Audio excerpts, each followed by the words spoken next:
Livro Depois do Calvário, capítulo 4. Os pais de Dimas. Abracei Elias como se ele estivesse chegando e não partindo, tamanha emoção por vê-lo ir embora. Nossos olhos falavam o que não conseguimos expressar em palavras. Nossas mãos se tocavam como querer guardar as últimas impressões para sempre. Elias tem 5 anos mais que eu, e até onde vão minhas lembranças sempre me socorreu. Desde a morte dos nossos pais, foi o amigo fiel, o protetor amoroso e o pai que me dava segurança. Tinha nele tudo o que me faltava, a confiança que a calma proporcionava, os dias serenos que a sensatez oferece e a alegria que os bondosos corações espalham. Ao contrário dele, eu era afoito, imaturo e teimoso. Tantas vezes eu errava, tantas vezes ele sorria, corrigindo-me sem se alterar. Sua paciência parecia não ter limites. Algum tempo depois, pude entender que precisava de Jesus muito mais que ele. Depois de abraçá-lo mais uma vez, ainda pedi: por que precisamos nos separar? Vamos até Cafarnaum. Cleófas, estou com a impressão de que chegou o momento decisivo da tua estrada. Não quero momento decisivo algum, apenas desejo espairecer um pouco, antes de voltar ao trabalho. Tenho a mente confusa e temo ficar doente, se retornar a Séforis agora sem o devido descanso. Nem ouviste o que eu disse. Algo vai acontecer que mudará a tua vida. Já não basta o que aconteceu? Não assististe ao fim dos nossos sonhos? Quando sonhamos algo muito bonito, queremos realizá-lo. No entanto, esse sonho que anelamos na alma, cujo ator principal saiu de cena, ainda está por ser concretizado. Tenho me perguntado se o Calvário foi o fim ou é o começo de um grande sonho. Estás delirando. Não, não estou. Também tenho sonhado, Cleófas. Então conta-me. Não, ainda não é o momento. Agora precisas seguir tua estrada e encontrar a tua razão de viver. Sei que voltarás a Séforis dentro em breve, porém chegarás com algo muito valioso. Então poderemos concretizar nossos sonhos. Do que estás falando? Tu descobrirás, meu querido irmão. Agora preciso ir. Até breve, Elias. Isso mesmo, até breve. Ele sorriu forçado, como o pai quando entrega o filho ao seu destino. E eu era o filho que olhava o pai com um olhar súplice, como a pedir para não me deixar. Mas não houve jeito, e Elias partiu. Vendo-o distanciar-se, senti que levava uma parte da minha alma. Já bem longe, ele se virou e assinou um adeus. Correspondi e chorei em silêncio. Ainda por algum tempo fiquei ali, parado, pensando nas razões de nos separarmos. A mesma força que me segurava impelia-o a voltar a Séforis. Partindo para Cafarnaum, aproveitei para conhecer os arredores de Citópolis, famosa por suas terras produtivas. Como meu patrão comprava azeitonas, vinho e uvas dessa região, pensei que talvez eu pudesse encontrar algum desses fornecedores. Saí da cidade e caminhei pela estrada rumo a Cafarnaum, observando a paisagem verde-oliva que preenchia todos os espaços. De vez em quando vislumbrava trabalhadores em sua lida, incansáveis na difícil vida do campo. Vivíamos em tempos difíceis e os agricultores não estavam isentos dos pesados impostos exigidos pelos romanos. Com isso, sofriam produtores, comerciantes e o povo em geral. A insatisfação predominava em todo lugar. Percorrendo a estrada, senti o ar do campo e o cheiro do mato inundando meu corpo. Naquele momento nem me lembrava dos últimos acontecimentos. Tão envolvido estava pela paisagem encantadora.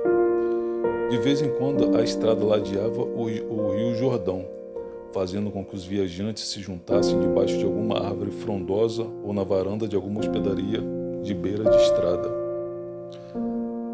Querendo também descansar, parei e me juntei a outros viajores na varanda da hospedaria.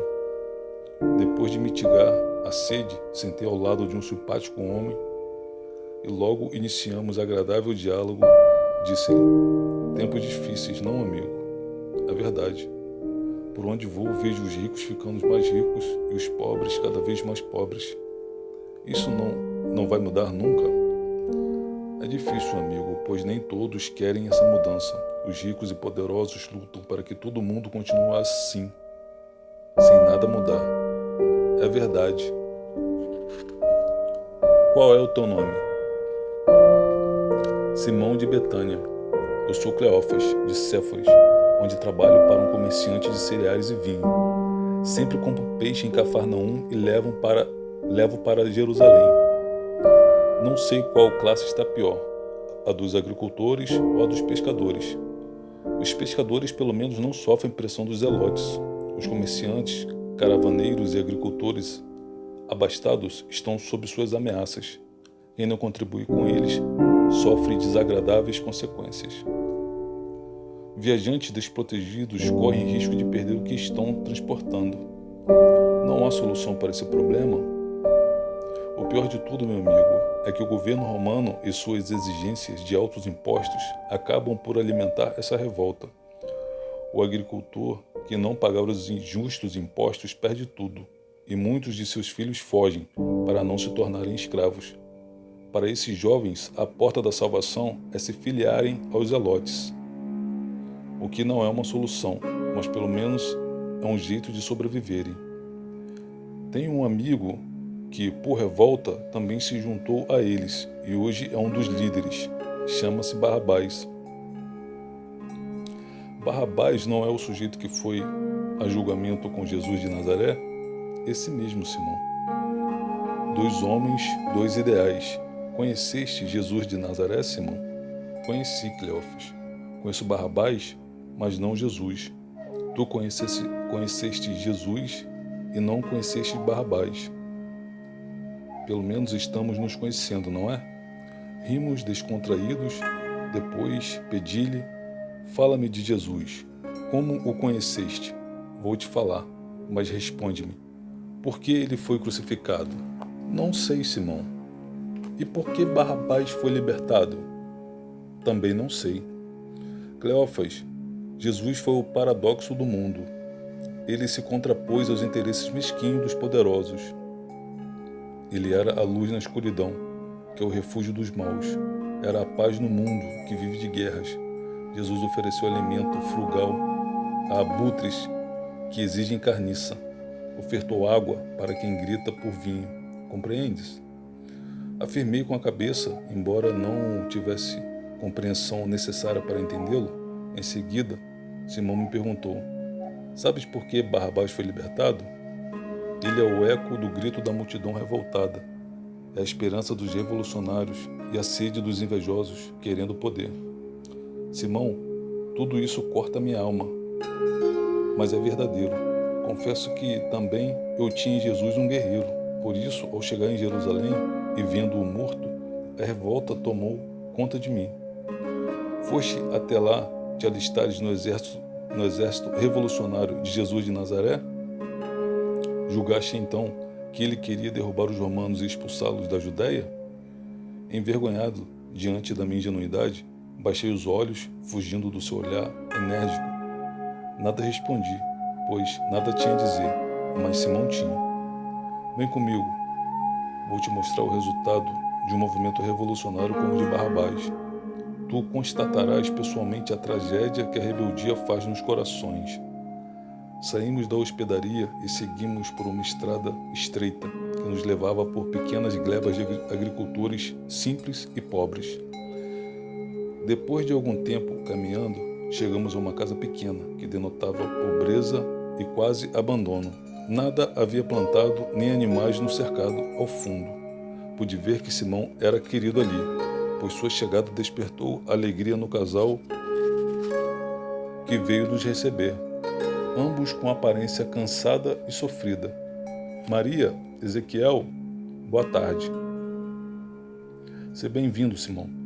Nossa humilde casa se alegra com tua chegada. Simão recebeu abraços afetuosos e me apresentou como seu amigo. Disse também que eu amava Jesus de Nazaré e que fez o casal me olhar com carinho e lhes despertar confiança. Simão perguntou: Maria, como vai teu coração de mãe? Ah, meu amigo, só sei que morreu um pedaço de mim e de Ezequiel.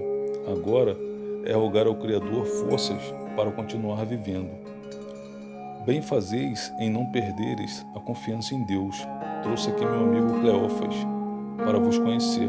Peço-vos que lhe contem a história de Dimas, vosso filho.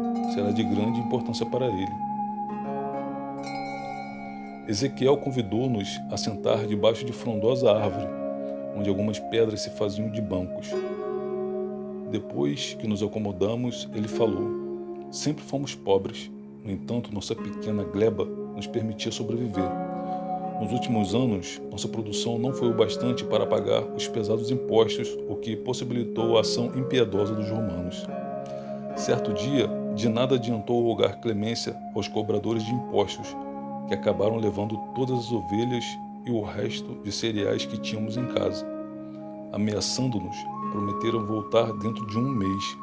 Caso não tivéssemos o restante do dinheiro, levariam meu filho Dimas como escravo.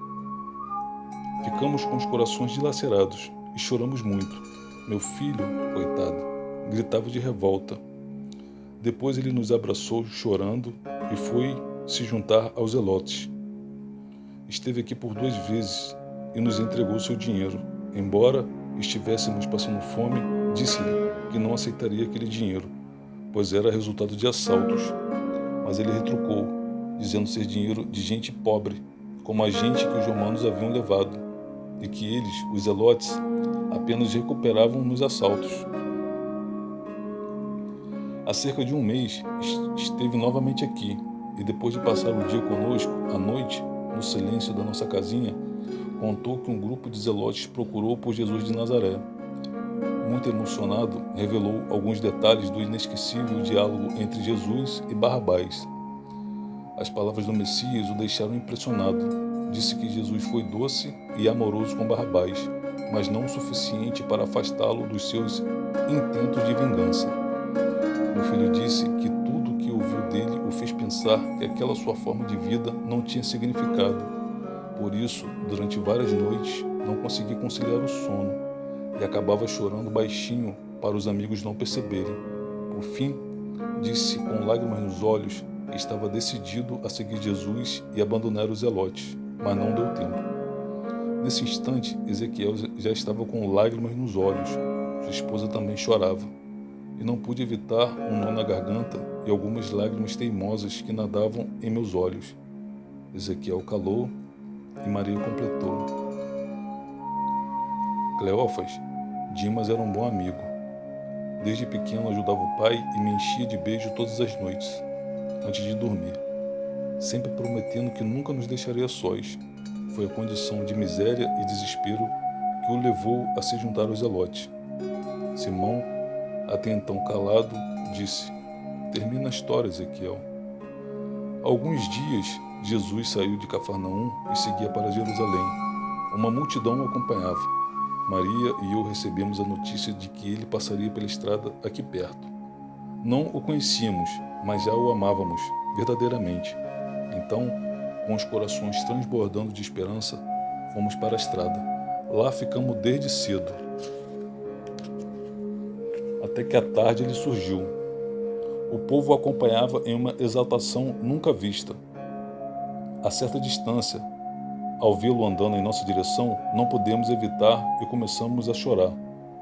Maria e eu abraçamos aos prantos, pois ele era diferente de todos. Não me perguntes a razão, mas olhar para ele era sentir o céu na alma. Era desejar abraçar as pessoas, sair gritando de felicidade. Jamais senti algo parecido em toda a minha vida. Ele vinha em nossa direção e meu coração disparava, cada vez mais descompassado. Então, Maria inclinou sua cabeça em meus ombros e chorou como criança. Seu corpo tremia e senti minhas pernas fraquejarem. Quando ele parou diante de nós, caímos de joelhos, tal qual servos diante do rei. Vi seus olhos azuis ficarem repletos de lágrimas, porém, sem caírem, em seu rosto belo e suave. A a multidão aquietara-se e assistia, expectante.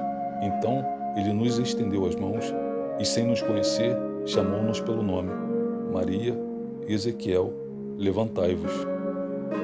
Erguemo-nos, mudos e em soluços. Ele roçou a sua suave mão pelo rosto de Maria, enxugando seu pranto. Depois disse: Meus filhos, a paz vos dou. Não vos aflijais. Dentro de poucos dias levarei vosso filho Dimas comigo. Crede e não permitais que a revolta penetre em vossos corações. Depois virá alguém em meu nome e vos levará daqui. Sorriu suavemente e partiu. Ainda ficamos muito tempo ali, parados pela emoção que não passava.